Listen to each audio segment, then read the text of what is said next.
But Russia says that these major military drills will just continue near Ukraine. I mean, what's Russia's strategy here? You mentioned kind of staying in the spotlight. Yeah, Ariel, their strategy has seemed to have a couple of dynamics to it. The core one being they want to put pressure on Ukraine to publicly state that they will not even seek NATO membership, to in a sense, pledge fealty to Moscow. And also, of course, Moscow, Russia, does control a significant chunk of eastern Ukraine. And so the Russians are looking potentially to annex that territory fully. The Russian parliament passed a legislation towards that effect just yesterday. So the Russians, they seem to be wanting concessions and are using their military to extract that. But what they're doing, paradoxically, is actually strengthening the United States with our relationship with our NATO allies, strengthening our relationship with the European countries who have looked to us for self-defense. And while Russia says they want a weaker NATO, they're actually making it stronger. Now, according to U.S. estimates, Russia has amassed over 130,000 troops near Ukraine's border in the most recent weeks. Now, is this a sufficient number of troops for an actual invasion? It's a sufficient number of troops for a quick invasion, certainly, but to hold a country the size of Ukraine, not so much. And so there are fears that they would try to go straight to Kyiv and to decapitate the government there. But the Ukrainians are not a soft country at this stage. 7-8 years ago, they didn't have much of a military. Today, they do. The United States, we've supplied over $1 billion of military aid, nearly $700 million in the past year. We've conducted significant training with Ukraine. So the Ukrainians are gearing up for a protracted fight with the Russians. And I don't think people in Russia understand quite yet what the cost could be.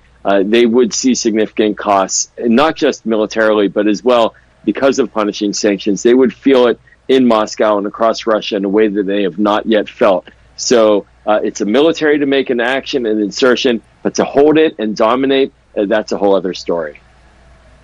Now, we've been really kind of back and forth with learning about what's happening between Russia and Ukraine and kind of standing on the sidelines, hearing what's happening next.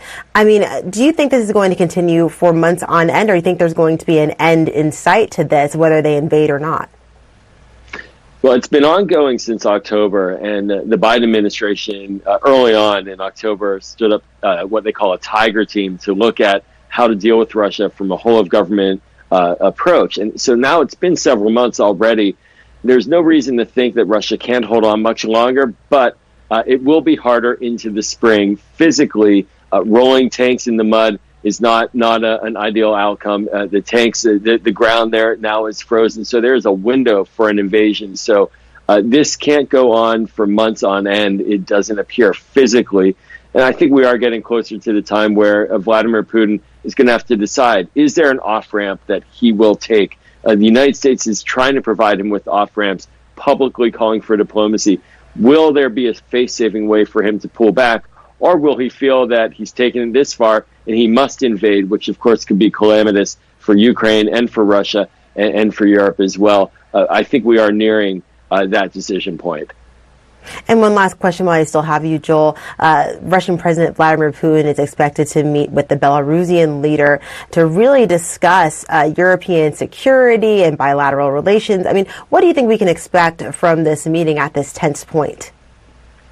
More fealty to Russia from Belarus, but Russia is severely isolated from this experience. In the United States, what we have seen the Biden administration do is cultivate international opinion in a way that has put Russia on the defensive. We are working with our allies. We are winning the information war, the United States is, in terms of identifying the problem, which is a potential invasion. So Russia doesn't have many friends.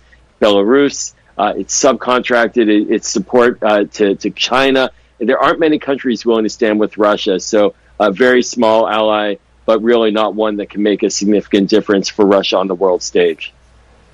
Excellent insight, as always. Thanks, Joel Rubin, former Deputy Assistant Secretary of the State. Thank you so much for joining us.